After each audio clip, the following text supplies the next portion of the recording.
आज हम पतंजलि योग सूत्र के एमसीक्यूज करेंगे। इसके पहले के 2 पार्ट हम कर चुके थे।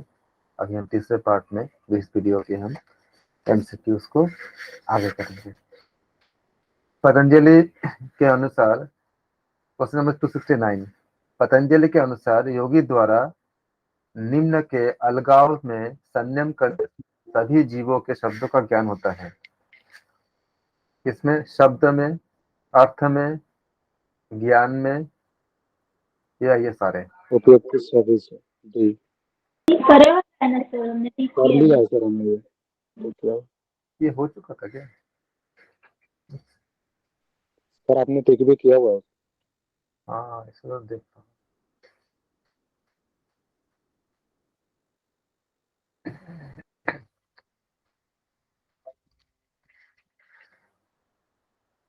हम्म।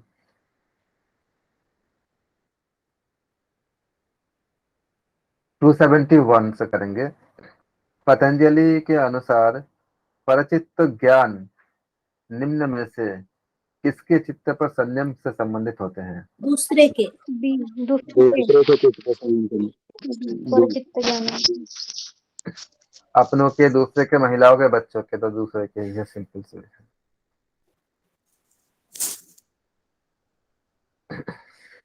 पतंजलि के अनुसार परचित्त का ज्ञान होता है आलम्बन रहित, आलम्बन आलम्बन सहित, आलम्बन रहित सर। आलम्बन रहित। ए की बी? आगे आएगा सही आलम्बन रहित नहीं। नहीं, सहित होगा ना, दूसरे की चित्त पे आलम्बन है ना, उसमें दूसरे का चित्त। नहीं मैम, वो किस चित्त पे ये कर रहे हैं, उसका विषय क्या है, उसका आलम्बन नहीं रहता है ना मैम। पतंजलि के अनुसार परचित्त का ज्ञान होता है आलम्बन रहित, आलम्बन सहित, अनिश्चित, संभावित। ए बी सी डी बताइए कौन सा है? ए आएगा सर, आलम्बन रहित। सहित लग रहा है। नहीं रहित होगा, क्योंकि उसके विषय का ज्ञान नहीं होता है ना, सिर्फ चित्त का ज्ञान होता है, उसके विषय का हाँ, ज्ञान विषय थोड़ी का होता ज्ञान नहीं है। होता है। इसके बारे में अगर आप लोग और जानना चाहेंगे तो शंकर आदि गुरु शंकराचार्य का जीवन इतिहास आप लोग अगर अध्ययन किए हैं या अगर अध्ययन करेंगे तो उनसे काम शास्त्र से संबंधित प्रश्न पूछे गए थे। तो क्योंकि वो सन्यासी थे तो काम शास्त्र के बारे में उन्होंने कहा था कि मैं 1 साल बाद आके आपके प्रश्नों का जवाब दूंगा। काशी में उनसे साक्षात हो रहे थे क्योंकि ये भी एक शास्त्र है, इसके भी ज्ञान आवश्यक है। तो उन्होंने गए और फिर देखे कि एक राजा जो बहुत ही ज्यादा भोग विलास में हमेशा लिप्त थे, उनका मृत्यु हो गई थी। उन्होंने उनके मृतदेह में प्रवेश किए और हमें इसके इनके जो जीवनी में हम पढ़ते हैं कि उन्होंने उसके बाद ज्ञान प्राप्त किए और सारे काम शास्त्र के। उसके बाद आकर के उन्होंने उनका जो शास्त्रार्थ है वो उन्होंने पूरा किए थे। जी सर, मंडन मिश्र की पत्नी थी जो इन्होंने क्वेश्चन किया था ऐसा। जी जी फेमस ब्राह्मण थे वो, बराबर। जी। तो ये और ऐसे भी बहुत से मैंने इसको इसलिए बताया क्योंकि आप लोग वेल नोन हो। और यहाँ से इसी जगह से कई जगह पे हम ये देखते हैं कि ब्रह्मचारी की परिभाषा जो है, एक होती ब्रह्म आचरति धर्म से ब्रह्मचारी। ब्रह्म क्या होती है? ब्रह्म मतलब हम एक तो होती है कि क्या शारीरिक संबंध से क्या ब्रह्मचर्य सच में नष्ट हो जाती है? तो इसके लिए बहुत अलग अलग आपके डिटेल थ्योरीज है। ऐसे बहुत से ऋषि मुनि भी थे जो विवाहित थे। महात्मा बुद्ध जी भी विवाहित थे, ऐसे बहुत से थे, बहुत सारे हैं। और ये शास्त्र, ये विधि ही ईश्वर द्वारा ही प्रदत्त है, जो ब्रह्मा जी ने मनु और शत्रुपा को बोले थे कि अब आप लोग मैथुन क्रिया के जरिए से आप दुनिया को, मतलब पूरा संसार को आगे बढ़ाइए। तो उसके एक नियम होते हैं और इस नियम को अलग अलग उपनिषद में भी बताया गया है कि किस समय किस तरह से करने पे ब्रह्मचार्य। 16 संस्कारों में भी सर इसका वर्णन है ना, 16 संस्कारों में भी इसका वर्णन किया गया। हाँ जी, हाँ जी। तो इसके एक नियम होते हैं। शारीरिक संबंध होने से ही खाली किसी का ब्रह्मचर्य, ऐसा भी आप जानते हैं अष्टमैथुन होती है, 8 तरह की होती है, तो उसमें से कोई ना कोई किसी न किसी से हम संबंधित होते ही हैं। भले ही हम इसको दबा ले या प्रकाश न करे या किसी और तरह से होती है। तो इसी जगह से आती है कि एक होती है दमन, एक होती है शमन। तो जब शमन की स्थिति उत्पन्न होती है तो अंदर से वो भावना जागृत ही नहीं होता, तब जाकर के हम जो ब्रह्मचार्य का जो वास्तविक जो हमें ऊर्जा मिलती है। अब ब्रह्मचार्य चार्य मतलब इसको अगर व्याख्या करोगे तो क्या होती है, जब मूल आधार से जब ऊर्ध्वगामी होती है ऊर्जा सहस्रार चक्र की तरफ, तो ये सहस्रार चक्र को ब्रह्म का प्रतीक है। ब्रह्म के जो योगी जनों का प्राण जो होती है वो सहस्रार चक्र से जब मृत्यु का जब शरीर छोड़ते हैं तो निकलती है। तो वहां पे ऊर्जा को जो हम प्रवाहित करते हैं, तो ये भी ब्रह्म की तरफ हम आचरण करते हैं। तो बहुत से इसका व्याख्याएं हैं, परिभाषाएं हैं। एक खाली एक यही नहीं है कि ऐसे बहुत से ऐसे भी लोग होते हैं जिन्होंने कभी शारीरिक संबंध करते ही नहीं, तो क्या एक्चुअली उनको ब्रह्मचार्य का पूरा वो मिलती है? क्योंकि ब्रह्मचार्य जब सिद्ध होती है तो विवेकानंद बन जाते हैं। तो इसके बारे में हमें ये बिल्कुल नहीं सोचना चाहिए। कई तरह की भ्रांतियां जो हमें मिलती है कि अगर आदिगुरु शंकराचार्य ने उनको ज्ञान प्राप्त किए तो इसके मतलब हमें बहुत इन सब के कंक्लूड करने से पहले बहुत विस्तार से शास्त्रों का अध्ययन करना चाहिए होता है। ऐसे इस तरह से नहीं होता है। उनके अपने जीवन में संयम जो अपने जिस जगह पे स्थिर थे वो पूरे पूरे स्थिर थे, और उनके अंदर ब्रह्मचार्य पूरे भरा हुए, पूरे तरह से ब्रह्मचारी थे आदिगुरु शंकराचार्य। और जो चीजें हमें बताई जाती है उसके पीछे बहुत से आपका डिटेल होती है, बहुत से नॉलेज होती है। जैसे हम कल बता रहे थे कि भगवान कृष्ण के बारे में जो बताए थे, वो जब यमुना जी को गोपियों ने कहा कि अगर श्री कृष्ण आजीवन ब्रह्मचारी थे तो हमें मार्ग दे दो, और यमुना जी ने मार्ग दे दिए थे। इसके बारे में विस्तार से एक पूरा कथा है कैसे होती है। तो हम कलयुगी प्राणी है, तो हमारे बुद्धि इतनी ज्यादा मतलब विस्तारित नहीं होता है कि हम चीजों को अच्छे से समझ पाए। तो हम कुछ किसी चीज पे किसी कुछ और मतलब निकाल लेते हैं। तो हमें मतलब अगर हम जानना चाहेंगे तो अच्छे से पूरा डिटेल में हमें समझने चाहिए कि इसके पीछे का कारण क्या है, तो हम जान पाएंगे बहुत सी चीजें। ऐसे जिस तरह से आप ये भी जानते होंगे कि रावण को भी पता था कि माता सीता कौन है। तो एक जगह हम रामायण में पढ़ते हैं, विशेष राम को मतलब अलग अलग रामायण में कई बातें बताई गई है, जिसमें बताया गया कि एक जगह पे कि माँ इस लीला से पहले, क्योंकि रावण माँ को टच भी नहीं कर सकता, इतनी ऊर्जा माँ की है, तो सीता को अग्नि के समक्ष रख दिए थे आपका राम जी ने, और उनके जो छाया है उनसे लीला किए थे।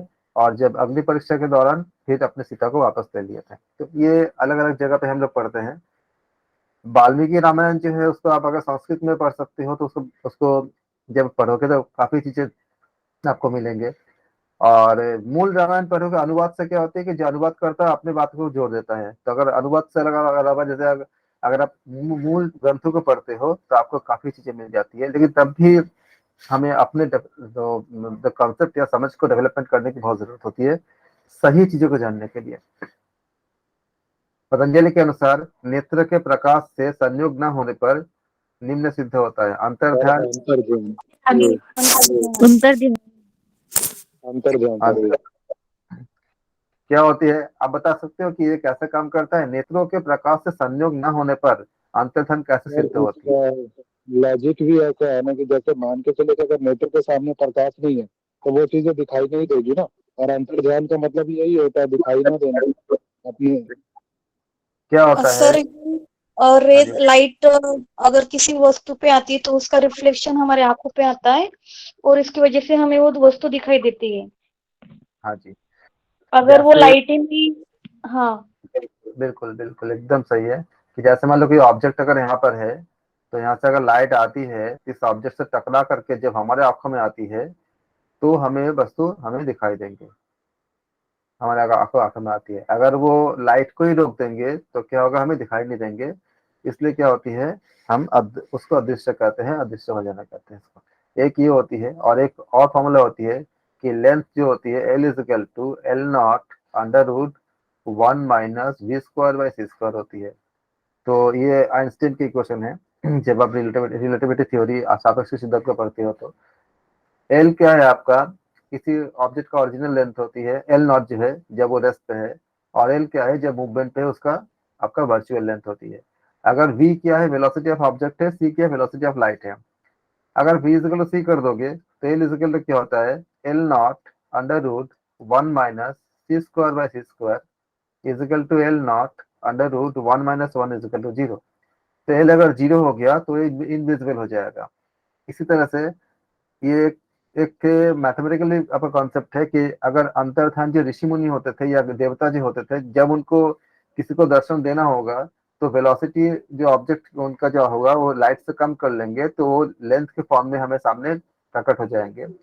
अगर v इज इक्वल टू सी कर देंगे तो क्या होगा, उनका लेंथ हमें 0 दिखाई देगा, हमें दिखाई नहीं देगा। और किसी अगर हम डायमेंशन की बात करेंगे तो x axis, y axis, z axis, 3 axis होती है। उस अकॉर्डिंग अगर हम इसको रिजॉल्व कर लेंगे चीजों को, तो रिजॉल्व करने से क्या होती है, जैसे आपका 3 एक्सिस हो गया मान लो, तो जब रिजॉल्व करेंगे तो किसी एक एक्सिस के रेस्पेक्ट में अगर हम चाहेंगे तो वेलोसिटी को किसी पर्टिकुलर हम कम कर देंगे तो उसको दिखाई देगा, बाकियों को दिखाई नहीं देगा। तो इसलिए जब ऐसे ऐसे बहुत से भक्त हुए हैं, कल उनको दिखाई देता है, बाकी आसपास के लोगों को दिखाई नहीं देता।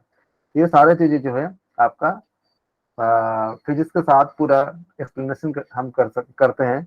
लेकिन जिनको फिजिक्स के अभी बैकग्राउंड नहीं है वो खाली इसको याद रखे कि अंतर्ध्यान होते हैं। अगर जिनको है कि नेत्रों के प्रकाश से संयम न होने पर जब प्रकाश आपको आएगा ही नहीं रिफ्लेक्शन होकर के, तो हम किसी ऑब्जेक्ट को देख भी नहीं पाएंगे। एग्जाम्पल के तौर पे अगर आप अंधेरे कमरे में अगर खाली एक लाइट को फोकस करो खाली शीशे की तरफ, आईने की तरफ, तो आपको अपना चेहरा नहीं दिखेगा। लेकिन अगर आप अपने चेहरे की तरफ फोकस करके आईने के सामने खड़े हो जाओगे तो दिखेगा, क्योंकि लाइट आपके चेहरे में से आपके चेहरे से रिफ्लेक्ट करके शीशे में जा रहा है और फिर शीशे से उसका इमेज आपके आंखों में आ रहा है। तो ये सारे विज्ञान की बातें हैं और इस तरह से ये जो बताया गया है एग्जैक्टली पूरा वैज्ञानिक है, ये पूरा साइंटिफिक है। इसको एक्सप्लेन करने के लिए हमने इसकी चर्चा की है। पतंजलि के अनुसार कर्म क्या होते हैं, सोपक्रम, निरुपक्रम, उपयुक्त दोनों या इनमें से कोई नहीं। दोनों पतंजलि के दोनों अनुसार क्या होते हैं, सोपक्रम और निरुपक्रम।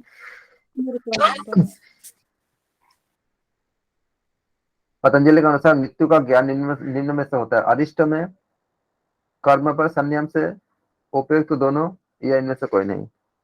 कर्म पर संयम से, कर्म पर संयम। मृत्यु का ज्ञान किससे होती है, अरिष्ट से, कर्म पर संयम से, उपयुक्त दोनों या इनमें से कोई नहीं। कॉमेंट उपयुक्त दोनों शायद अरिष्ट में दोनों होगा सर, दोनों होगा सर, क्योंकि कर्म पे भी संयम होता है और अरिष्ट पे। बिल्कुल। मैत्रेयादिषु बलानि सूत्र का संबंध अहिंसा से है, सत्य से है, यम से है, संयम से है। संयम से है। संयम से है सर, मात्रा दिशु आपका तैयारी संयम। बहुत अच्छी, बहुत ही बेहतरीन तैयारी है। इतनी अच्छी तैयारी फट से श्लोक है ना, मात्रा दिशु बलानि हस्ति बलानि करके। हाँ जी बिल्कुल। मेरा दिशा हस्ती बलानी, बराबर। यहाँ से हम देखते हैं कि ये जो हमारे जो हमने जो आप लोगों के लिए जो मैंने बनाया था कि 90 क्वेश्चन तक पहुंचनी है 100 में से, इसमें हमने 15 क्वेश्चन रखा था पतंजलि योग प्रश्न का, ये आपने पूरा निकाल लोगे, मुझे पूरा विश्वास है कि इसमें 15 से ज्यादा ही आती है कभी कभी, तो हम रफली 15 मानते हैं, उसका पूरा क्वेश्चन निकाल लोगे आप लोग और उपनिषद का भी सारे क्वेश्चन निकाल लोगे, तो 25 से 28 क्वेश्चन तो आप लोग को पक्का हो ही गया। और 10 क्वेश्चन आपका जो पैसेज से आती है उस पैराग्राफ पे भी हम वर्क करेंगे, तो पैराग्राफ अगर ईश्वर की कृपा है तो आप लोग निकाल लोगे, तो अराउंड 38 से 40 क्वेश्चन आपका डन हो गया 90 में से। पतंजलि के अनुसार ज्योतिषमती प्रवृत्ति के प्रकाश का विन्यास करने से निम्न वस्तु का ज्ञान होता है। सभी सभी का पतंजलि के अनुसार ज्योतिषमती प्रवृत्ति के प्रकाश का विन्यास करने से निम्न वस्तु का ज्ञान होता है, सूक्ष्म, व्यवधान युक्त, दूरस्थ, उपयुक्त सभी। किसमें ध्यान करते हैं, ज्योतिषमती प्रवृत्ति। अगर ध्यान करते हो तो क्या मिलती है आपको, ज्योतिषमती प्रवृत्ति में ज्योतिषमती प्रवृत्ति के प्रकाश का विन्यास करने से सूक्ष्म वस्तु का ज्ञान होता है, व्यवधान युक्त, दूरस्थ और आपका सर उसका श्लोक है, प्रवृत्त्या लोकन्यासात् सूक्ष्म व्यवहिता विप्रकृष्ट ज्ञानम। जी देखो आप जो सूत्र याद करते हो कितना फायदा होता है ना, इसी के लिए बता रहा था। पतंजलि के अनुसार सूर्य में किए गए संयम से भुवन निम्न भुवन ज्ञान, सूर्य संयम भुवन ज्ञान। भुवन ज्ञान, सूर्य भुवन में संयम करने से क्या होती है, किसका ज्ञान होती है, भुवन का ज्ञान होती है, याद रखेंगे। सारे लोगों को स्वर्ग का नरक का प्रकाश का, नरक के तो बारे में कोई बताया ही नहीं है यहाँ पे, और स्वर्ग और नरक के कोई चर्चा नहीं है, तो दोनों कट गया। भुवन का प्रकाश का, अगर डाउट भी होगा तो आपको इन दोनों में होगा, ये सी और बी तो कट ही गया है, तो इसमें क्या है, ऑप्शन भुवन का है। 279 में पतंजलि के अनुसार चंद्रमा पर संयम करने से किसका ज्ञान होती है, सूर्य का, तारक वृंद का, मंगल का, जीवन का। तो यहाँ तारक वृंद। तारक वृंद। जीवन का, मंगल का कोई चर्चा ही नहीं है पूरे आपका योग दर्शन में। और चंद्रमा पे संयम करने से क्या होती है, तारे के समूहों का ज्ञान होता है, तो तारक वृंद का। इस तारे के ज्ञान के लिए लोग इतने कोशिश करते हैं, सोचो कितने सारे हम वेस्टर्न साइंस आपका बहुत सी चीजों का कोशिश करते हैं, तभी कोई आर पार नहीं पाते हैं। लेकिन हमारे योगी जन जब संयम किए थे, उन्होंने पूरा यूनिवर्स का सब कुछ ज्ञान प्राप्त कर लिया था, जितना भी आपका जो स्पेस साइंस है उनके एकदम मुट्ठी में थे पूरा। उसके बाद जब उन्होंने ग्रंथों की रचना किए थे, तो वो सारे चीज हमारे पास मौजूद थे, जिसके अगर आज के विधि से करने जाएंगे तो पता नहीं कितने हजारों साल लगेंगे, उसके बाद भी कितना हो पाएगा। वो कर तभी पाएंगे जब हमारे जो हमें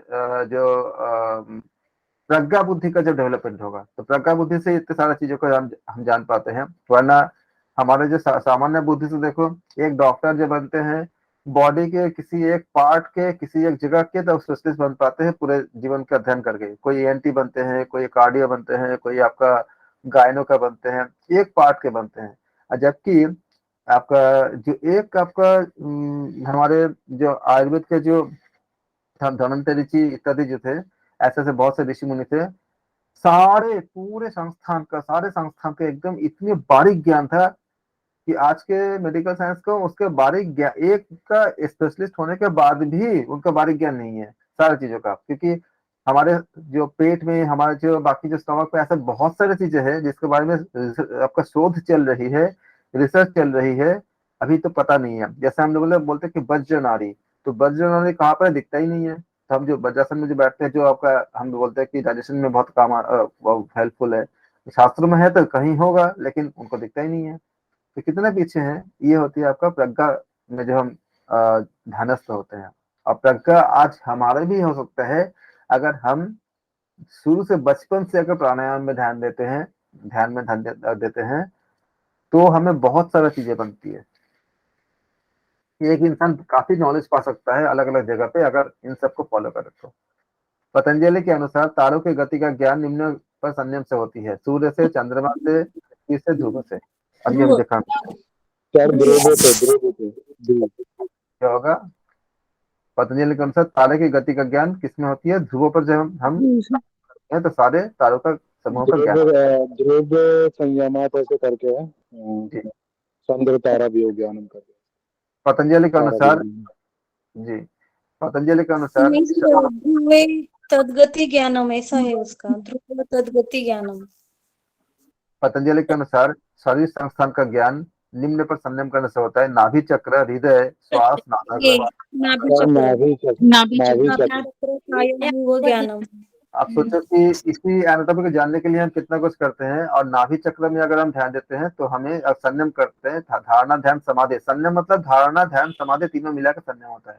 ये जगह हम कर लेते हैं तो हमें सारा चीज का ज्ञान हो जाती है। और जानते भी हो कि सारे का संबंध इसी को होती है। नाभि चक्र में क्या होती है, आपका जो मणिपुर चक्र होती है, जब आप कपालभाति करते हो तो इसमें बहुत ज्यादा इफेक्ट पड़ती है। और इसीलिए आपके जाने अनजाने जितने भी बॉडी का आपका जो एनाटॉमी जो मैकेनिज्म वगैरह होती है, इतने फायदा होता है आपका कपालभाति से। क्योंकि कपालभाति से क्या होती है, नाभि चक्र यानी मणिपुर चक्र पे सबसे ज्यादा आपका प्रभाव पड़ती है, और वो सारे चीजें इस पे जुड़ी होती है मणिपुर चक्र के साथ। मणिपुर चक्र का स्थान जो है सर, नाभि से 2 उंगली ऊपर है या एग्जैक्ट नाभि पे है? अलग अलग ग्रंथों में कई अलग अलग जगह बताई गई है, लेकिन एग्जैक्टली जहाँ पे भी है। लेकिन अगर आप कपालभाति करते हो, उसका असर वहां पे पड़ती है। अब यही बात यहाँ पे अगर चर्चा करेंगे तो हम ग्रंथ के अनुसार ही कह सकते हैं कि इस ग्रंथ में ऐसा कहा गया है। लेकिन जहाँ पे है, अगर आप ये करते हो कपालभाति, तो वो शरीर के उस जगह पे अफेक्ट करता है कि पूरे बॉडी के, क्योंकि नाभि चक्र से क्या होती है, सारे का संबंध होती है। पतंजलि के अनुसार कंठ के ऊपर ध्यान से मिट जाती है भूख प्यास। ठीक से दोनों ठीक। तो दोनों भूख प्यास कंठ है। शत विपाशा निवृत्ति। पिपासा निवृत्ति। बहुत ही बढ़िया, बहुत अच्छा। पतंजलि योग सूत्र के अनुसार निम्न में से कौन सा प्राणायाम नहीं है? सर स्तंभ भी सही था क्या? यही थे और केवली नहीं है सर। सही तौर के बिल्कुल। बी आएगा। तो 286 कक्षा का बी हो जाएगा। पतंजलि के अनुसार कि इसमें संयम करने से, ये वीडियोस जो है वो उसको मतलब बार बार रिपीट करना, देखते रहना, इससे आपका रिवीजन होती जाएगी। जो लोग लाइव क्लास में नहीं है वो भी वीडियोस को बार बार रिपीटेशन करे। जो क्वेश्चन उनके लिए नया लगता है उसको वो कॉपी में, इसको वीडियो को पॉज करके कॉपी में लिख लीजिए। उसके ऑप्शन को मत लिखिए, खाली आंसर को लिख लीजिए, क्योंकि ऑप्शन चेंज हो सकते हैं, करेक्ट आंसर तो चेंज नहीं होंगे, बाकी ऑप्शन चेंज हो सकते हैं। और इसको आप लोग तैयार कर लीजिए, क्योंकि बहुत हेल्पफुल है। अगर लाइव क्लास में तो लोग काफी अच्छे कर रहे हैं, रिकॉर्डिंग में जो लोग कर रहे हैं वो भी अभी उम्मीद है कि बहुत अच्छा करेंगे। कोई दिक्कत हो तो आप चैनल पर कमेंट करके या डायरेक्टली हमें व्हाट्सएप या ग्रुप में मैसेज करके भी पूछ सकते हैं। पतंजलि के अनुसार किसमें संयम करने से स्थिरता होती है? हृदय। तो हम जानते हैं कि महर्षि पतंजलि के अनुसार इसमें संयम करने से हमें कूर्म नाड़ी में संयम करने से क्या होती है? स्थिरता प्राप्त होती है। सॉरी, कुर्मनाड़ी कहाँ होती है? कूर्मासन करते हो ना आपने? अनाहत। कुर्मासन करते हो ना आपने, तो कुर्मासन में आपका जो है, जो आप जब पॉस्चर लगाते हो तो उस जगह पे आपका जहाँ पे पॉस्चर लगती है, एग्जैक्टली कभी लगा के देखना या फोटो में देखना, वहाँ वो एक पॉइंट्स होते हैं जहाँ पे प्रेशर अप्लाई होती है, उस जगह होती है नाड़ी, ये माना गया है। पतंजलि के अनुसार मूर्धा में स्थित ज्योति में किए गए संयम से होती है। मूर्धा सिद्ध दर्शन। किए गए। सिद्ध दर्शन। सिद्ध दर्शन। तो मैंने क्या बोल रहा था कि ये सारे जितने भी आपके देवी देवता, हमारे जितने भी आदर्श ऋषि मुनि हैं, हमेशा ऊर्जा के रूप में मौजूद होते हैं, आज भी है, लेकिन हम देख नहीं पाते क्योंकि उनका डायमेंशन का मैच नहीं करते। आप जानते हो हम इंसान, अच्छा बताओ, हम इंसान इतनी ज्यादा बुद्धिमान क्यों कहलाते हैं बाकी प्राणियों से? क्या वजह है? मेन वजह बताओ। कि बुद्धि है हमारे पास है। बुद्धि तो है, तो हम ऐसा कौन सा ज्ञान है जिस वजह से बाकियों से हम बेहतर है? सोचने और समझने की शक्ति सर। हाँ समझ। और सर ये है ना सर, वो सूत्र है ना इसका, आहार भय मैथुन्य प्राणिया समाना वो बुद्धि तेषाम अधिको, ये है ना सर एक जी आहार भय मैथुन्य। जी। लेकिन देखो, भूख भय नींद सेक्स, ये चार चीज जो है इंसान और जानवर सब में कॉमन है, सब कोई करते हैं। तो पांचवा चीज कुछ ऐसा होगा जो इंसान अलग होगा। ये चार तो करते ही है, क्योंकि जो एक एनिमल है वो भी सोता तो है ही, वो खाना भी खाता है। तो भूख भय नींद सेक्स, ये चारों चीज कॉमन है सब में। तो आप जो आहार मैथुन बता रहे हो, ये तो उसमें कॉमन सब में है ही। मैं विज्ञान की दृष्टि से पूछ रहा था कि ऐसा कौन सी चीज है जिसके कारण से हम इतने बुद्धिमान कहलाते हैं, या हम चीजों को ज्यादा अच्छे समझ सकते हैं। जो उत्तम जी ने बताया, जैसे कि वो सोचने समझने की शक्ति। ठीक है, मैं आपको थोड़ा डिस्कस करता थोड़ा सा इसमें। क्या होता है कि अकॉर्डिंग टू आपका साइंस के अकॉर्डिंग, डायमेंशन आप पढ़े होना, जानते होना शायद थोड़ा बहुत, डायमेंशन किसे कहते हैं। हम एक्सिस के बारे में बात करेंगे आपका, क्योंकि इसी यही प्लेटफॉर्म भी होती है समझाने के लिए, सूत्रों के साथ ही हम लोग कर लेते हैं। नॉर्मली क्या होता है कि जो हमारे पास तीन एक्सिस का हमारे समझ है, क्या होती है? एक होती है लेंथ, एक होती है ब्रेथ, और एक होती है हाइट। हमारे लिए तीन डायमेंशन है। अगर हाइट की समझ नहीं होगा हमें, तो बताओ हम क्या क्या नहीं समझ पाएंगे? अगर हाइट की समझ हमें नहीं होगा तो हम क्या क्या नहीं समझ पाएंगे? X axis, y axis, z axis, ये तीन एक्सिस के बारे में बात करते हैं। और नॉर्मली अगर हम टू डायमेंशन में जाएंगे तो टू डायमेंशन में क्या क्या होती है आपका? इसमें दो ही एक्सिस होती हैं। एक्स एक्सिस, मैथ्स में आप लोग 10th क्लास में ये सब चीज ग्राफ जब किए थे, याद करो, पढ़े होगे आपने। X x dash, y y dash. अगर हमको हाइट के नॉलेज नहीं होगा तो हम क्या क्या नहीं समझ पाएंगे, बताइए। तो हम एनालिसिस नहीं कर पाएंगे किसी भी चीज का। हम स्पेस के बारे में कुछ जान नहीं, एक सा हम स्पेस के बारे में, दूसरे जो डायमेंशन है, तीसरा जो है हाइट के बारे में अगर हमें समझ नहीं होगा, हम खाली जमीन पे हम रेंग पाएंगे, जमीन के ऊपर से हम कुछ भी नहीं जान नहीं पाएंगे। अब सोचो अगर जमीन के ऊपर की चीजों का अगर हम जान नहीं पाए तो हमारा नॉलेज कितनी कितनी लिमिटेड हो जाएगा, बोलो।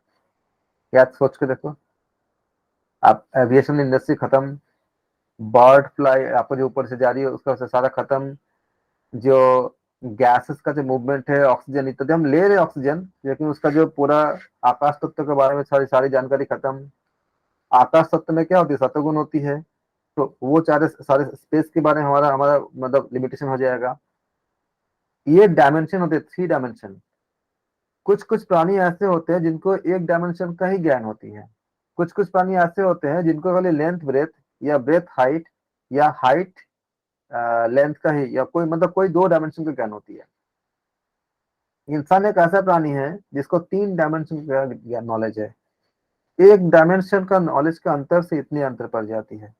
आप बता सकते हो कि आइंस्टीन इतने बुद्धिमान कैसे हो गए थे, क्यों हो गए थे ऐसे? क्योंकि उनको एक चौथा डायमेंशन का नॉलेज हो गया था, उसको कहते हैं टाइम टाइम डायमेंशन, समय डायमेंशन। वो नॉलेज हो गया था उनको। और कुछ लोगों को है, मतलब और भी कुछ लोग हुए थे या है भी, बहुत लिमिटेड लोगों को, इसलिए वो हमसे इतनी ज्यादा एडवांस, इतनी ज्यादा बुद्धिमान हो गए थे। सोचो किसी और प्लैनेट में अगर किसी को 6-7 डायमेंशन का नॉलेज होगा तो हमसे वो कितनी ज्यादा मात्रा में बुद्धिमान होगा, सोच सकते हो? ये डायमेंशन जो होता है, जब हम मल्टी, ये ऐसे एन डायमेंशन, एन मतलब अनलिमिटेड होते हो, आप कह सकते हो ऐसे डायमेंशन पॉसिबिलिटी है, पॉसिबल है।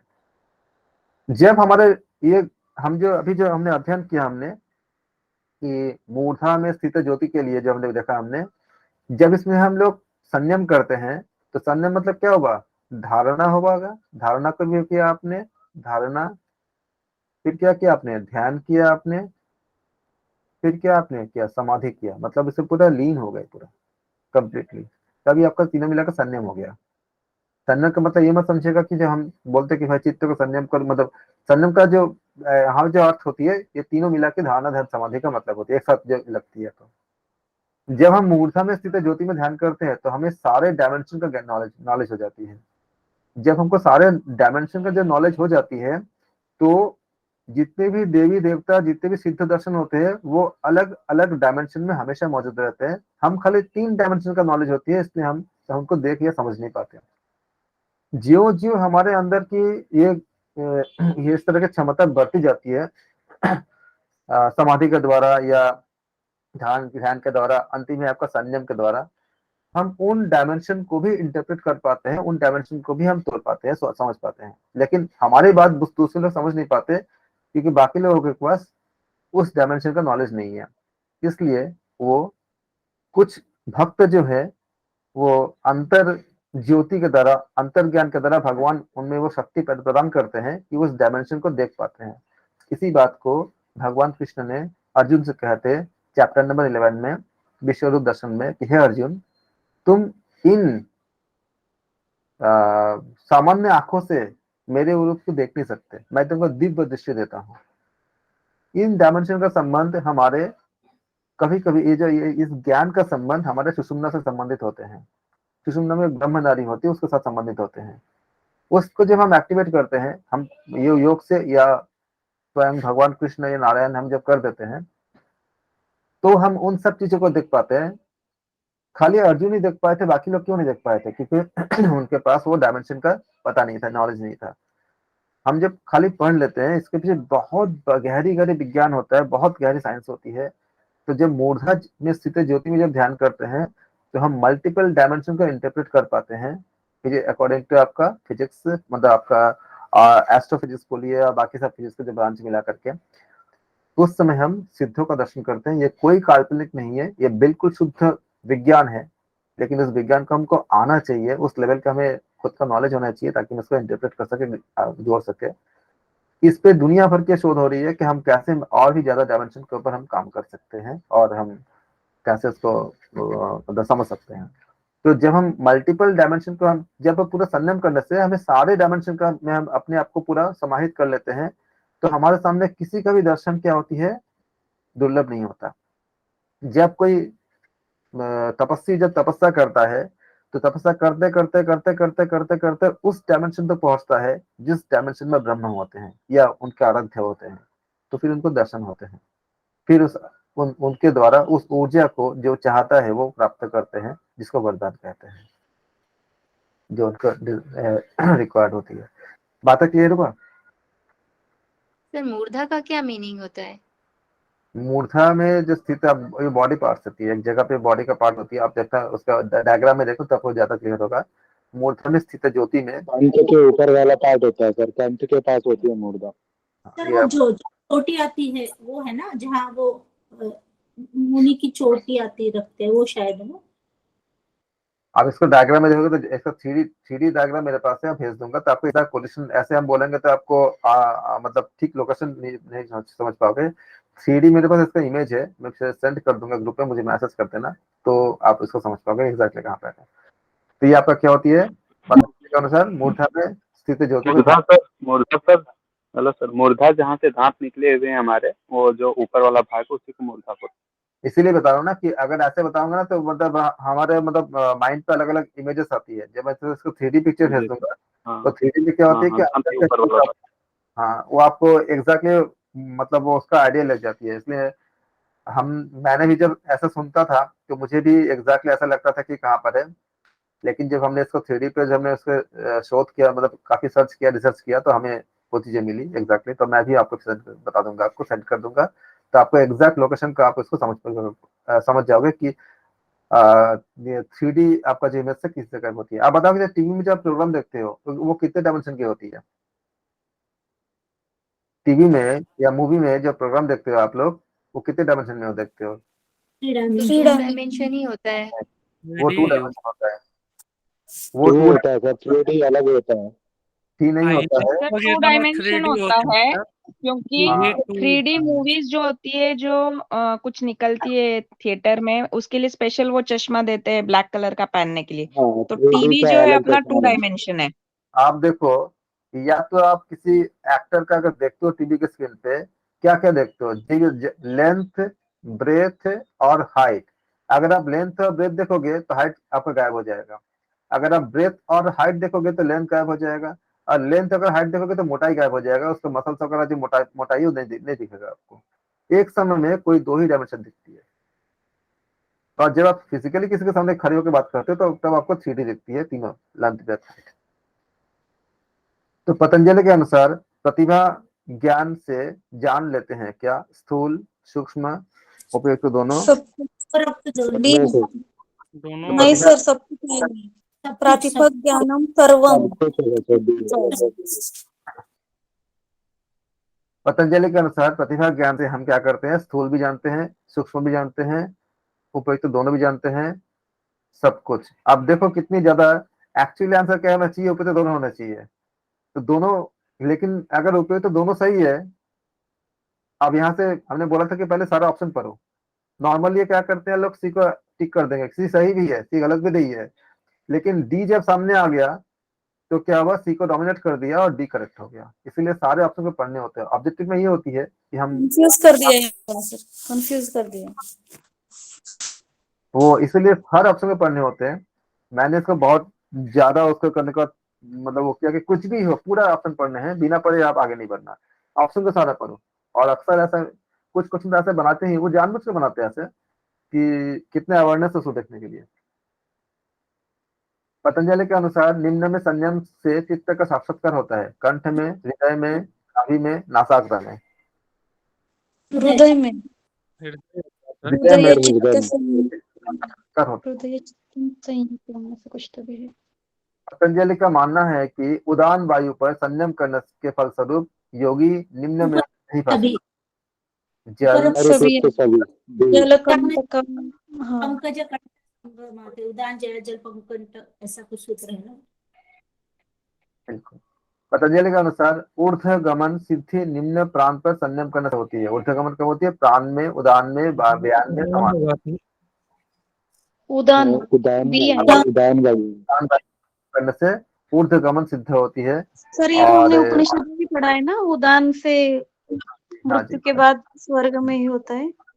उदान से हमारे सारे हमारे जो कर्म जो हम करते हैं वो सारा रिकॉर्ड जो होती है उदान वायु कैरी करके लेके जाता है अगले जन्म में, इसी को पूरा रिस्टोर कर देते हैं। और फिर वो हमारे डीएनए स्ट्रक्चर, जैसे आपका जो 3 शरीर होती है, कारण शरीर, सूक्ष्म शरीर, उसके जरिए स्थूल शरीर में आता है। फिर हमारे उसमें कोड के रूप में आता है, इसीलिए पाप पुण्य रहता है उसमें। जब प्रायश्चित करते हैं तो उस कोड से ही पूरा आपका आपका रिलीज हो जाती है। और वरना फल तो भुगतने ही पड़ेंगे। फल भुगतने इसलिए पड़ेंगे कि जिस समय हमें उस फल का भुगतने का समय आएगा ना, हमारे अपने खुद का बुद्धि का ही रूपांतरण ऐसा हो जाता है कि हम उसी उसी को हमें सही लगता है जो जिसके करने से हमें अपने कर्म का फल भोग सके। क्या कैके को पता नहीं था कि जो कर रहा है या कर रही है वो सही की गलत? क्या राम सच में इतनी, जिसके दर्शन से ही सारा कुछ इतना ज्यादा मनुष्य में पूरा इतना हल्कापन, सारे पापों की निवृत्ति हो जाती है, तो फिर राम को छोड़ना कोई चाहता है क्या? इतनी ज्यादा डिफरेंसेस हो सकती है? नहीं। आप पीछे जाओगे पढ़ोगे, अभिशाप थे दशरथ को भी और उनको भी। उसके कारण क्या हुआ, बुद्धि में आपका परिवर्तन अपने आप उस समय इस तरह से हुआ, बाद में उनको भी पश्चाताप हुआ। और हाँ, ये हम सबको होता है। जब भी हमें ऐसा कुछ हमें कर्मों का फल भोगना होता है तो हमारी बुद्धि ऐसे बदल जाती है उस समय। बाद में हम सोचते हैं कि भाई हम ऐसा क्यों सोचे, जबकि क्या हमारे पास इतना समझ नहीं थी उस समय। जो हमारे जो बुद्धि जो होती है, आप शास्त्रों के पढ़ोगे तो सरस्वती का भी दो, एक आपका माँ सरस्वती, एक हमें उनका भी दूसरा भी एक रूप है, जिस रूप से प्रकृति के आदेश के अनुसार वो कार्य करते हैं। और जो उनको आदेश मिलती है वो प्राणी के बुद्धि को उसके अनुरूप गवर्न करते हैं, या उनके अनुरूप पालन करते हैं, जो योग माया यानी जो प्रकृति उनको आदेश देती है। तो पतंजलि के अनुसार हमें ये उदान वायु जो होती है, जो मैं बता रहा था, वो कैरी करके लेके जाता है और फिर हमें उसका फल भोगने पड़ते हैं।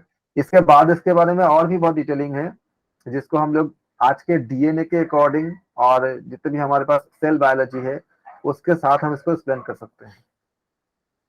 पतंजलि के अनुसार समान निम्न प्राण पर संयम से योगी तेजोमय हो जाता है। प्राण अपान उदान समान। समान पे समान समान समान से। पतंजलि के अनुसार निम्न प्राण पर संयम करने से, ये पर संयम नहीं, अलग अलग होगा, पर संयम करने से योगी तेजोमय हो जाता है। तो समान वायु में अगर हम संयम करते हैं तो क्या होते हैं, योगी तेजोमय हो जाते हैं। पतंजलि के अनुसार दिव्य कर्णेंद्रिय पर संयम कर से प्राप्त होती है। क्या क्या होती है? कर्णेंद्रिय आकाश, कौन से होंगे? श्रोत्राकाशयो डी होना चाहिए सर। डी डी पतंजलि के अनुसार दिव्य कर्णेंद्रिय पर संयम करने से प्राप्त होती है कर्णेंद्रिय आकाश, उपयुक्त तो सभी, उपयुक्त संबंध कौन सा होंगे?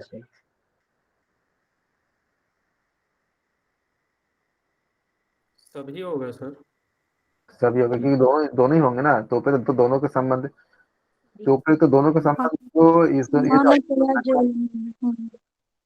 उपयुक्त तो दोनों का संबंध अगर ये है तो डी सही होगा, सी अगर है तो डी सही होगा।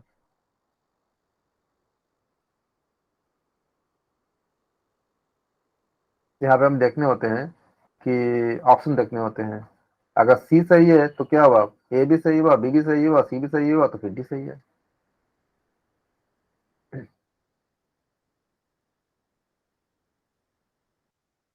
पतंजलि के अनुसार आकाश गमन सिद्धि का लाभ निम्न पर संयम से प्राप्त होता है। शरीर एवं और आकाश, शरीर एवं आकाश में संयम करना। हल्की रुई, उपयुक्त दोनों, उपयुक्त कोई नहीं। तो आकाश गमन का सिद्धि लाभ संयम डी आएगा सर। सारा शरीर एवं तो दोनों सी आएगा, सी। शरीर एवं आकाश का संबंध हल्की रुई, तो संयम जब प्राप्त होता है तब तो बॉडी हल्की हो जाती है ना, तभी ना आप इसको हल्की रूई से मत जाओ, मतलब एकदम हल्का हो जाता है तभी तो आकाश गमन गमन कर पाते हैं ना, तो क्या होगा, सही हो जाएगा, दसी हो सी है। जाएगा। पतंजलि के अनुसार महाविदेह क्या होती है?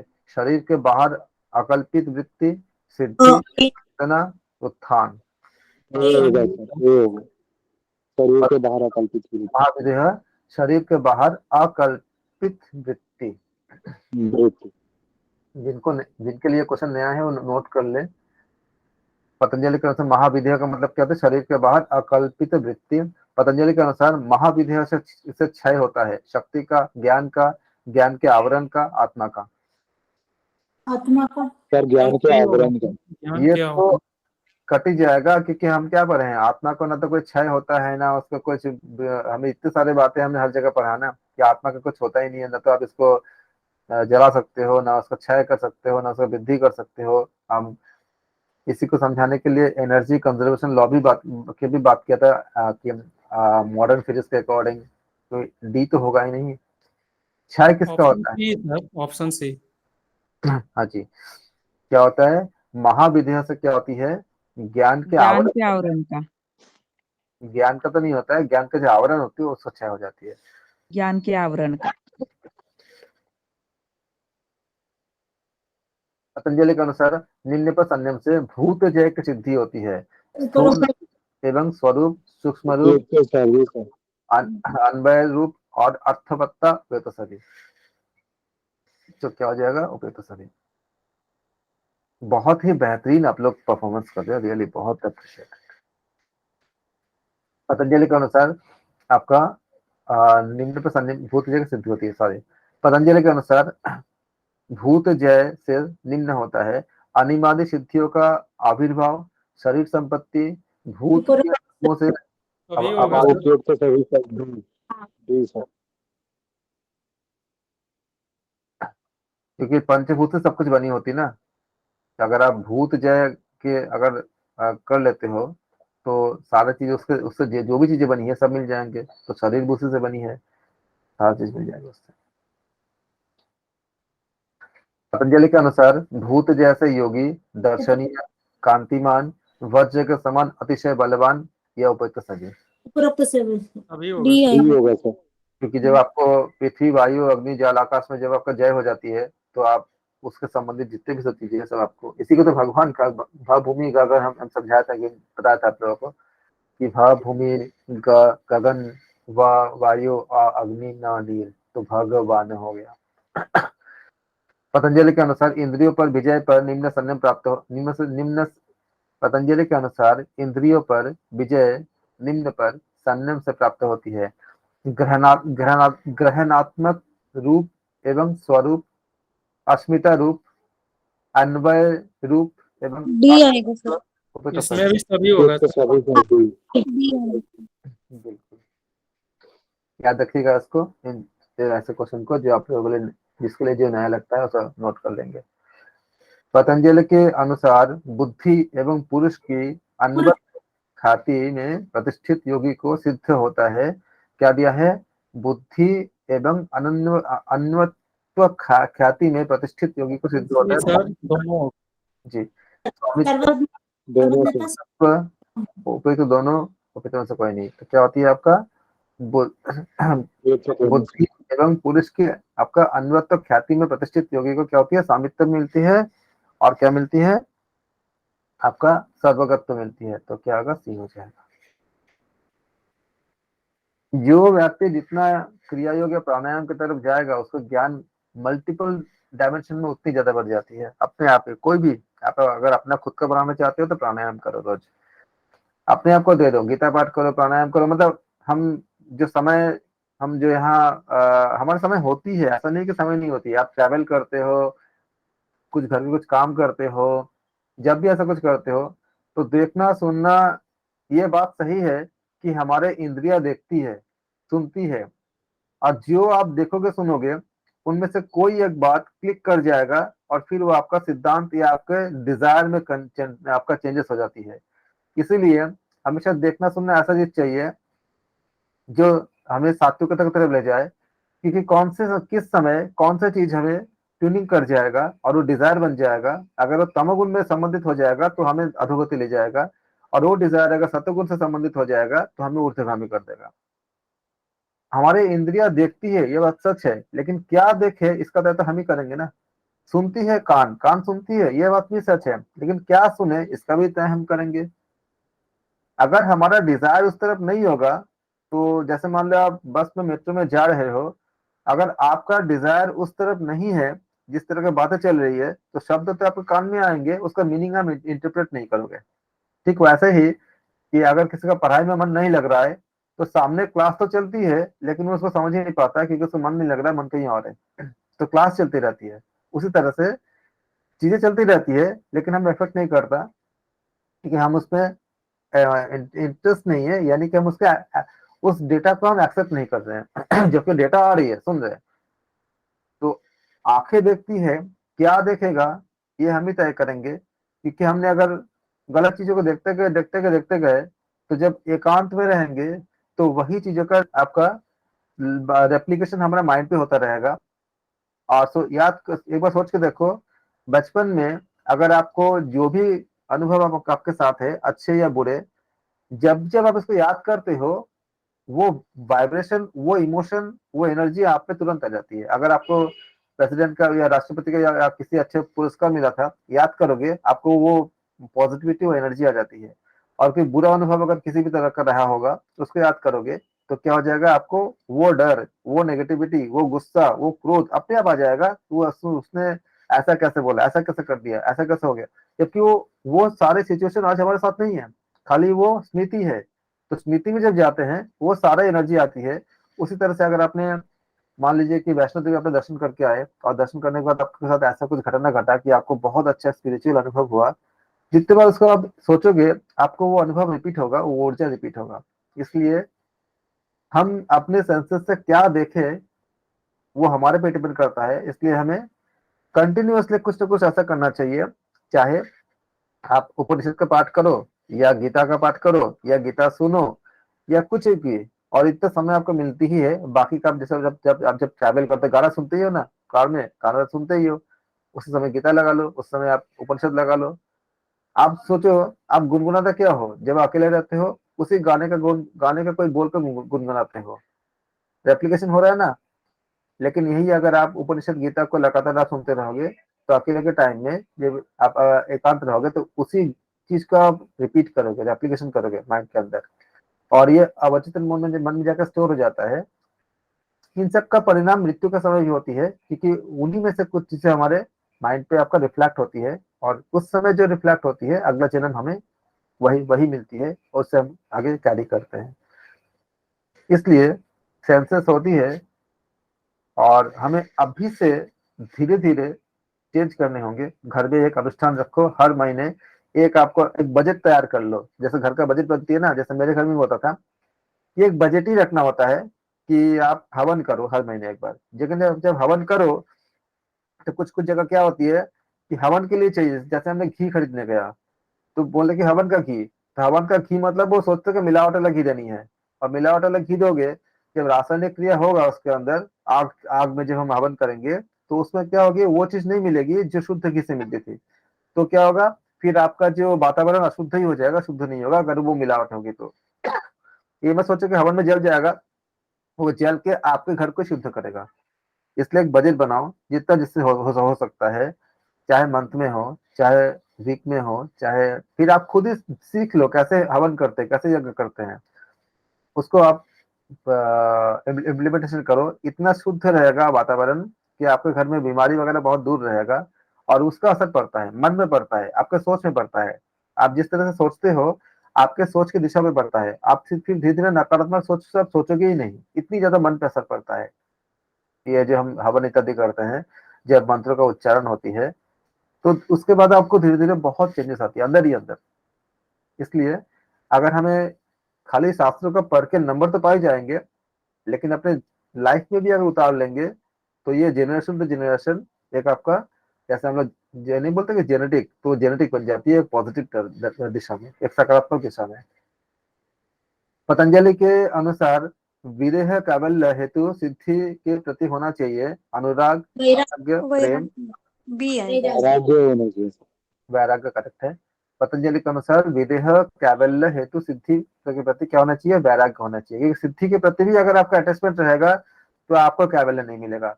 सिद्धि अच्छी चीज होती है, लेकिन उस पर अगर हम फंस जाएंगे तो उसी में हम रह जाएंगे और फिर हम दोबारा जन्म मरण के चक्कर में मतलब उसमें इन्वॉल्व हो जाएंगे, क्योंकि वैल्यू मिलेगा।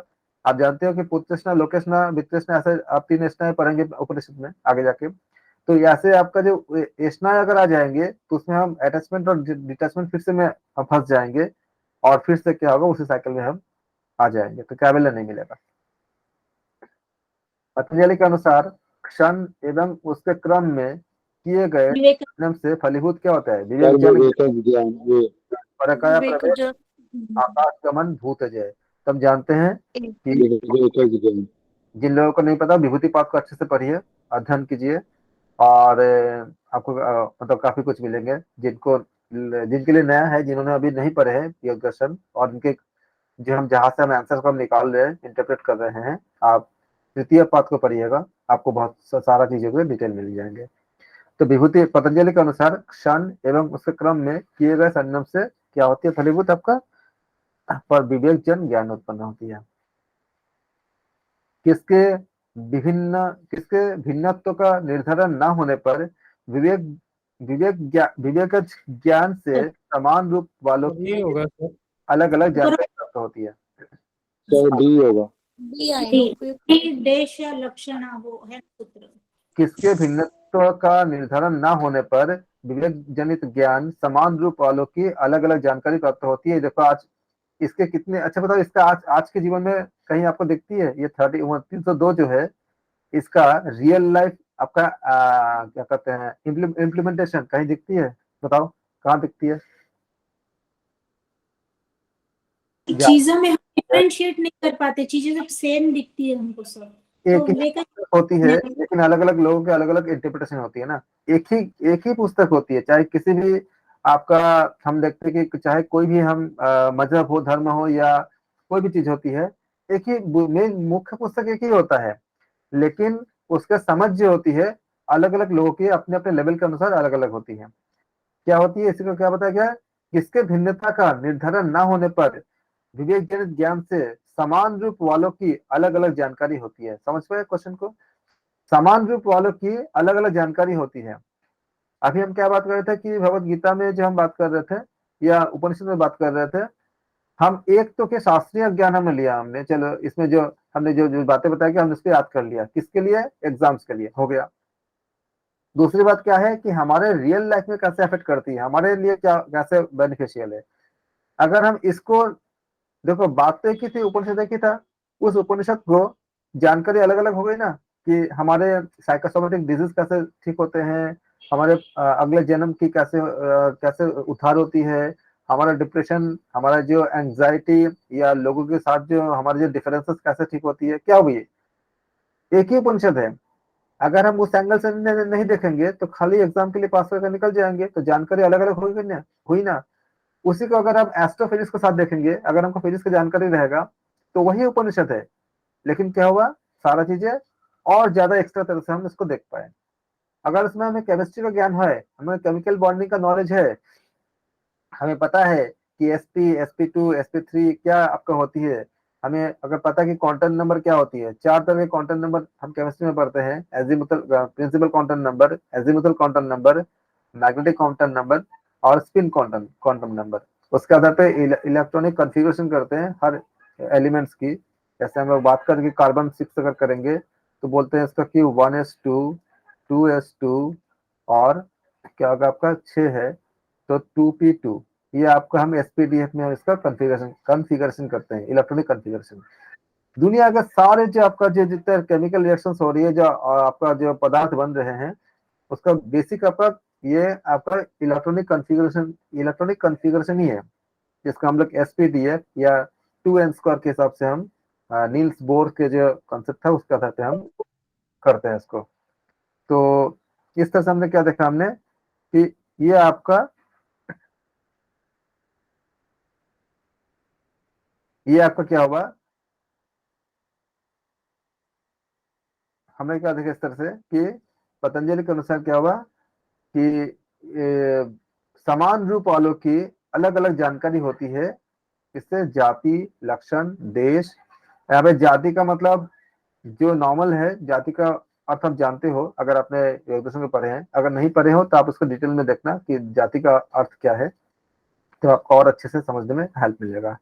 तो क्या होगा आपका 302 में डी ऑप्शन सही होगा। पतंजलि के अनुसार विवेक जनित ज्ञान क्या होती है? तारक, सर्व विषयक, उपरोक्त सभी। डी होगा सर, विषयक और अक्रम, ये पता सही। अब जानते हो भगवत गीता में इंटरप्रिटेशन करके एटम के थ्योरी को भी निकाला गया है। इसके विदेश में कम हुई है, मतलब आपका यूएस वगैरह में हुई है कि वहां पे एटमिक थ्योरी भी दी गई है। आप जानते हो योग दर्शन में क्वांटम से संबंधित सूत्र भी है, क्वांटम क्वांटम मैकेनिक्स से संबंधित बातें भी है, लेकिन हम इसको इंटरप्रेट नहीं कर पाते क्योंकि हमें उसके बारे में पता नहीं है, जबकि हम सारे का सारे योग दर्शन हम पढ़ चुके होते हैं। इसी को देखो, जो 302 जो हमने हाईलाइट किया हमने कि समान रूप वालों की अलग अलग जानकारी होती है।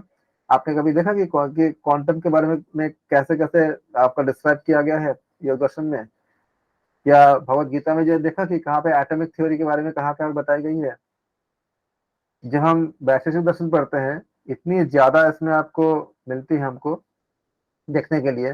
आपका एटम्स के बारे में, अणु, उसे परमाणु कहा गया इसमें, कि आधुनिक विज्ञान से बहुत एडवांस बातें बताई गई है। तो इसी को है, लेकिन हम में से बहुत लोग खाली दर्शन पढ़ लेते हैं, समझ नहीं पाते हैं।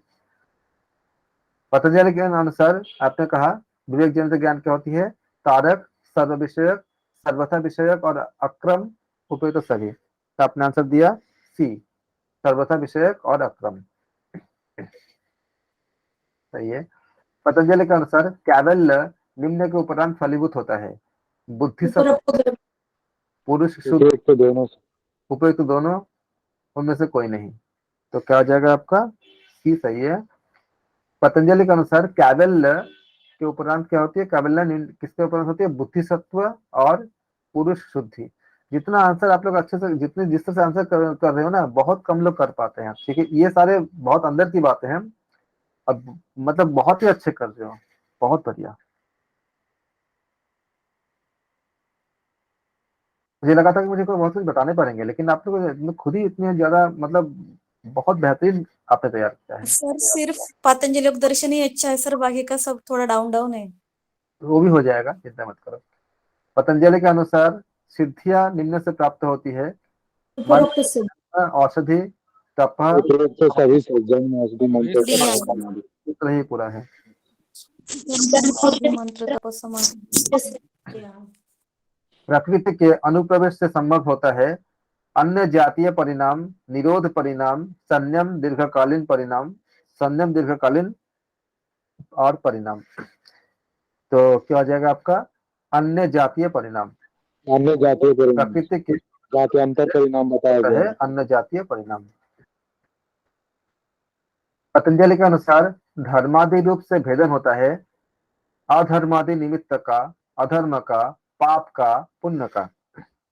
तो क्या होती है? अधर्म। अधर्मादि निमित्त धर्मादि। तो पतंजलि के अनुसार धर्मादि रूप से क्या भेदन होता है? अधर्मादि निमित्त का।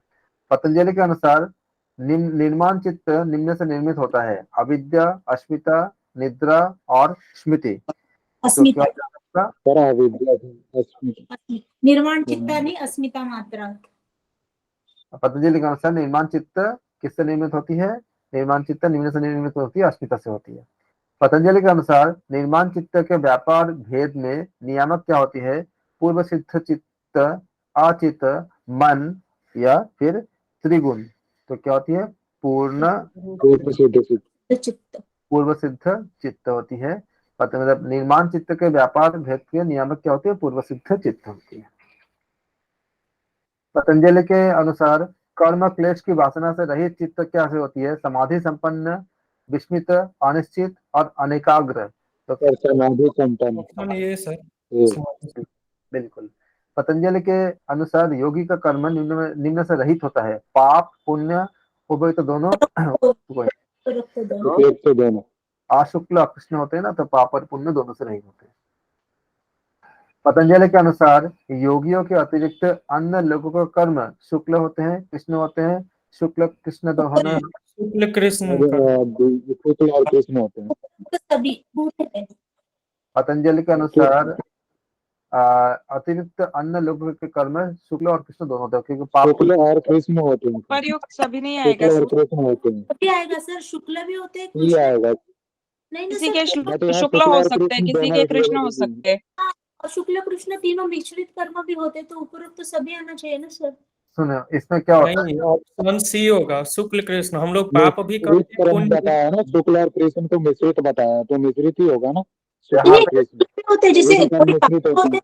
हैं, कर्म तो कृष्ण में जाएगा ना, और जो अच्छे कर्म भी करते हैं हम कभी जरूरी नहीं है कि सिर्फ पाप ही पाप होगा, उसके अंदर पुण्य भी होगा ना, इसीलिए शुक्ल और कृष्ण होगा। उसमें बताया गया कि जो जो योगियों की जो कर्म होती है वो अशुक्ल अकृष्ण होती है, और सामान्य अन्य लोगों के जो कर्म होते हैं इसमें शुक्ल अगर होंगे तो अगर देखो टेक्निकली तो इसमें आपका है दो, सी और डी में आपका ऑसिलेट करता है आंसर। कैसे करता है, अगर कोई इंसान ऐसा होगा कि पूरा जीवन में खाली पुण्य ही पुण्य किया हो, कभी पाप ना किया हो, तो ऐसे इंसान शुक्ल होंगे। या कोई ऐसे इंसान अगर हो जो खाली पाप ही पाप किया हो, कभी पुण्य न किया हो, तो कृष्ण होंगे। और सामान्यतः क्या होते हैं, जो शुक्ल कृष्ण आम लोग जो है वो कुछ ज्यादा कुछ कम हो सकता है, कोई ज्यादा पाप कर लिया, कोई ज्यादा पुण्य कर लिया, लेकिन मिश्रित होते हैं। और अगर टेक्निकली देखेंगे तो प्रैक्टिकली क्या होता है जीवन में, तो अगर प्रैक्टिकली देखेंगे तो शुक्ल कृष्ण मिश्रित ही होते हैं। मतलब हम ज्यादा पाप, मतलब पाप का पुण्य, पाप और पुण्य दोनों मिला के करते हैं। लेकिन अगर बहुत, अगर मतलब शार्प एंगल से देखेंगे तो उसमें ये मेंशन नहीं है योग दर्शन में कि इस तरह के कुछ बातें कि आम लोग क्या करेंगे, ये मेंशन नहीं है कि खाली शुक्ल करेंगे, ये भी मेंशन नहीं है। उन्होंने मेंशन ये किया है कि योगियों का जो कर्म होती है वो अशुक्ल और अकृष्ण होते हैं, ये बात मेंशन है आपका योग दर्शन में।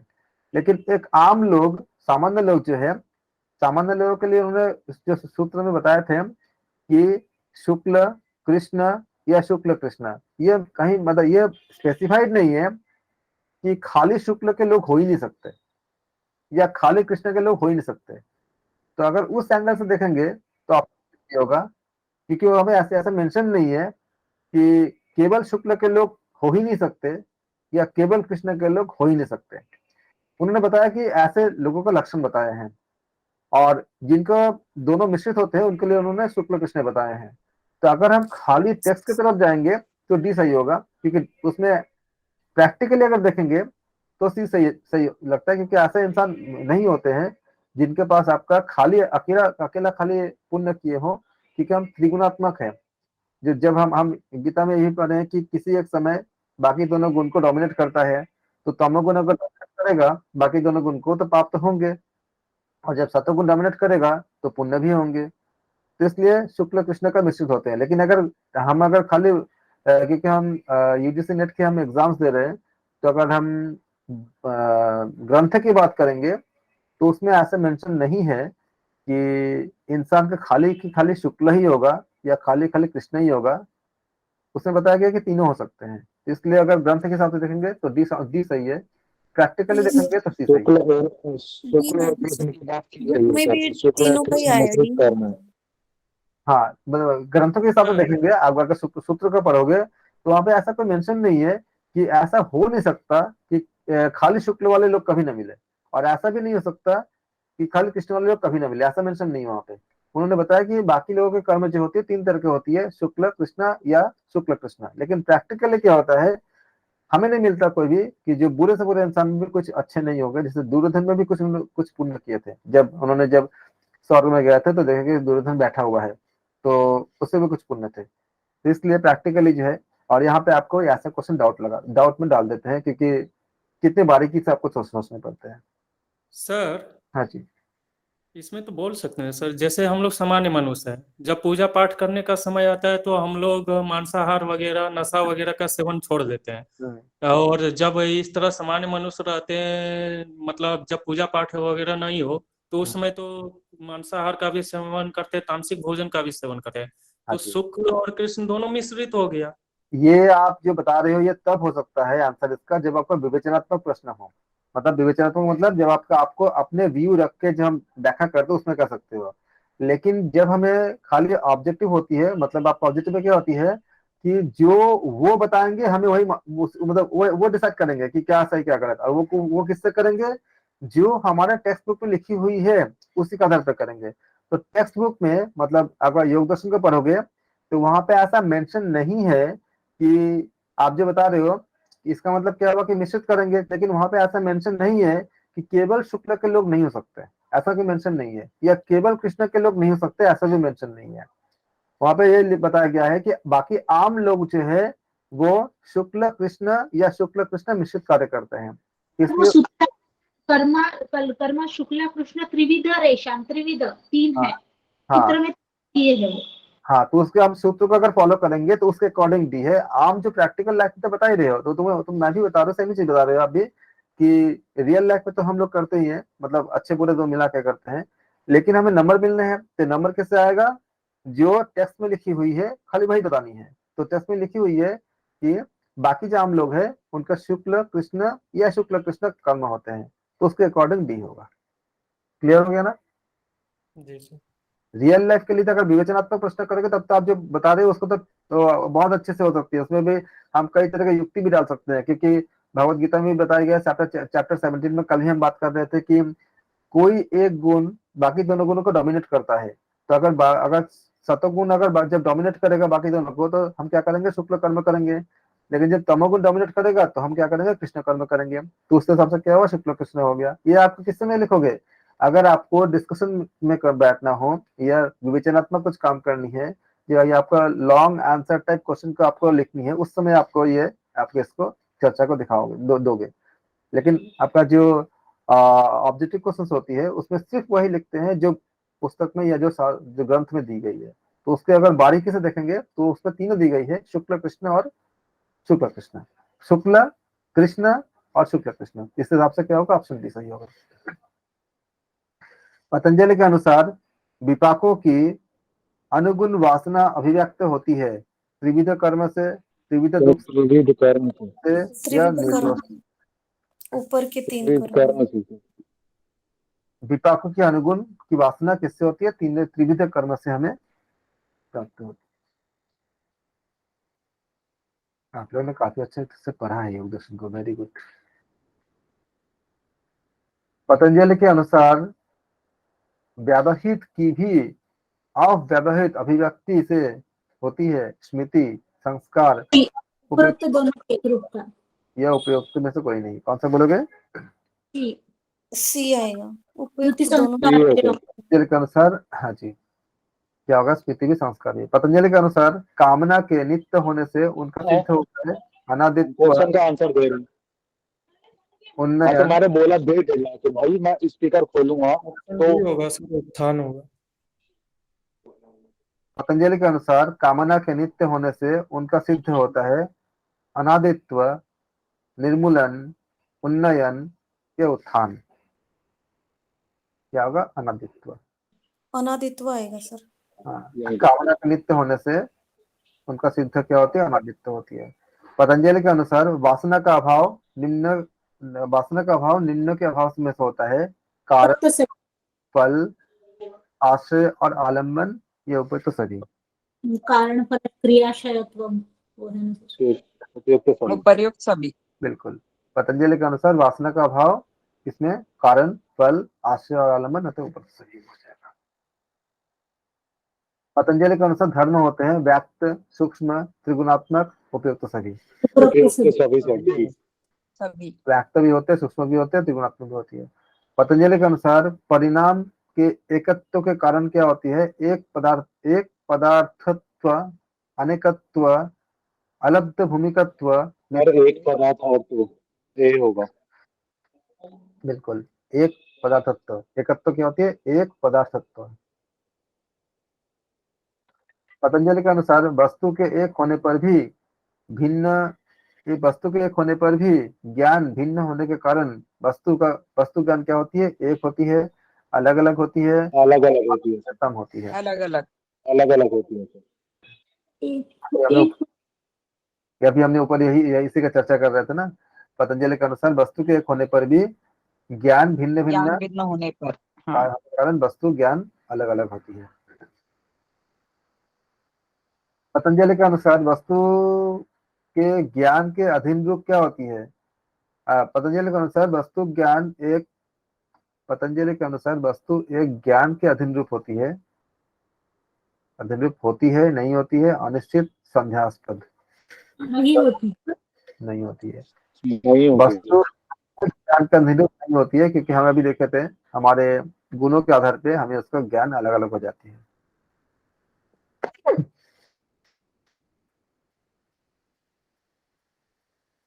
पतंजलि के अनुसार चित्त का साक्षी पुरुष होता है परिणामी, अपरिणामी, अचेतन, अज्ञानी। अपरिणामी सर।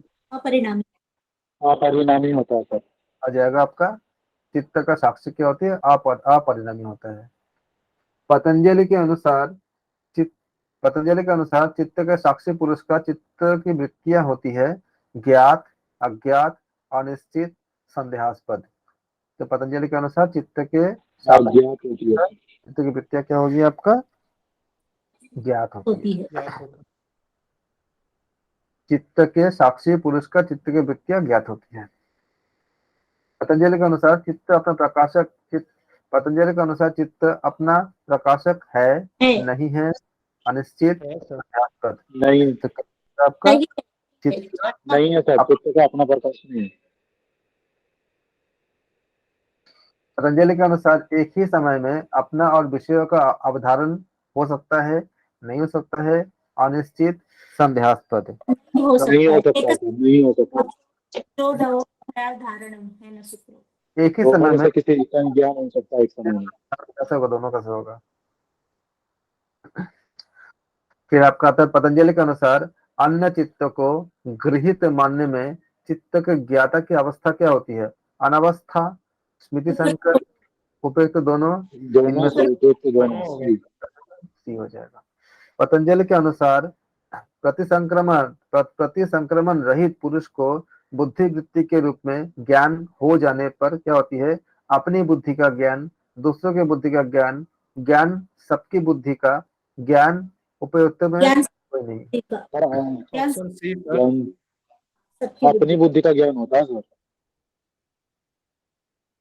पतंजलि के अनुसार प्रतिसंक्रमण रहित पुरुष को बुद्धि वृत्ति के रूप में ज्ञान होने जाने पर अपने बुद्धि का ज्ञान हो जाता है। जिन लोगों को नया है लिख लीजिए क्वेश्चन को, अच्छे क्वेश्चन है। पतंजलि के अनुसार दृष्टा और दृश्य से अभिसंबद्ध दृष्टा और दृश्य से अभिसंबद्ध चित्त होता है एक विषय वाला, सभी विषय सभी वाला, विषय वाला सर। अनिश्चित, उपयुक्त में से कोई नहीं। तो क्या हो जाएगा आपका? सभी विषय वाला। सभी विषय वाला। अनुसार दृष्टा और दृश्य के अभिसंबंध चित्त क्या होती है? सभी विषय वाला होती है। पतंजलि के अनुसार चित्त से विविक्त साक्षात्कार कर लेने वाले की भावना हो जाती है प्रस्फुटित, उपजाऊ, तीव्र और निवृत्त। निवृत्त हो जाती है। हाँ। पतंजलि के अनुसार चित्त के विविक्त साक्षात्कार कर लेने वाले की भावना क्या होती है? निवृत्त हो जाती है ना। जब चित्त को आपने साक्षात्कार कर लिया, मतलब ब्रह्म को पा लिया, तो सब कुछ निवृत्त हो गया, सब जान लिए, आपको जानने को शेष बचा ही नहीं। तो मतलब तीव्र कैसे होगा? तीव्र भी नहीं होगा, कुछ भी नहीं होगा। पतंजलि के अनुसार चित्त से विविक्त साक्षात्कार कर लेने से अज्ञान, चित्त होता है अज्ञान, सर फलोन्मुख। ऑप्शन सी सर, केवल फलोन्मुख। कैवल्य फलोन्मुख, क्योंकि आप जब साक्षात्कार कर लेते हो तो क्या हो? कैवल्य की तरफ चले जाते हो। पतंजलि के अनुसार व्युत्थान संस्कार के कारण संभव होते हैं अन्य प्रत्यय, कुछ नहीं, अनिश्चित, संदेहास्पद। तो आपका क्या हो जाएगा?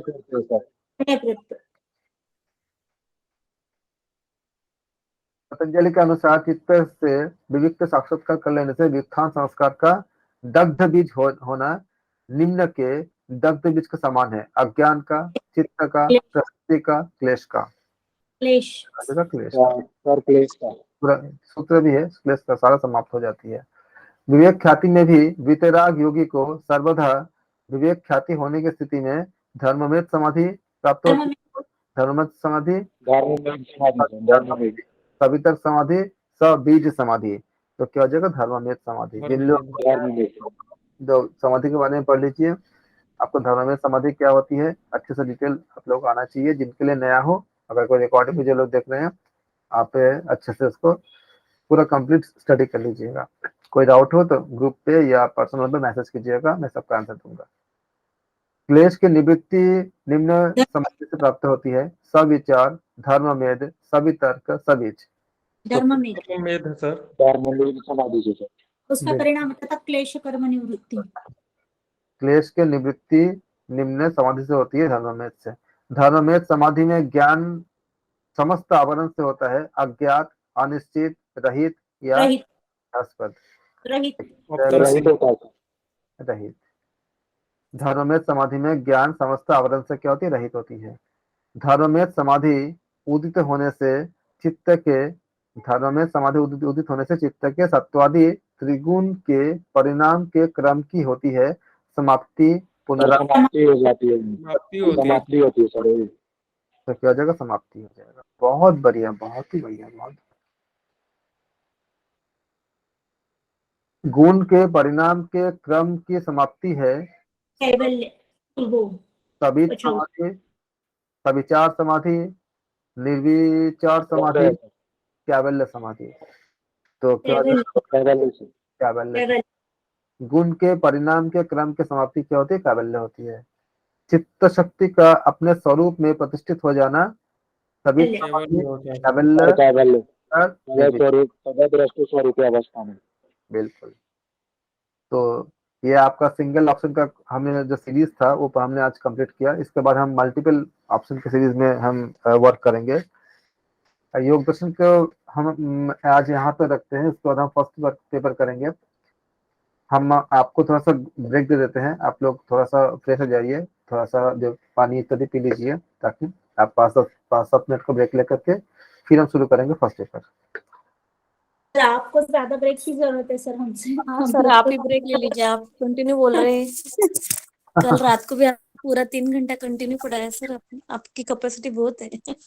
अरे मैं 12 घंटे तक, मैंने 17 घंटे पढ़ाया है, 17 आवर्स हाईएस्ट। बाप रे। जी, क्योंकि मेरा एकेडमिक क्लासेस चलती है ना, उसके एग्जाम्स वगैरह था, हाईएस्ट मैंने इतना ये पूरा दिन पढ़ा था क्या। तो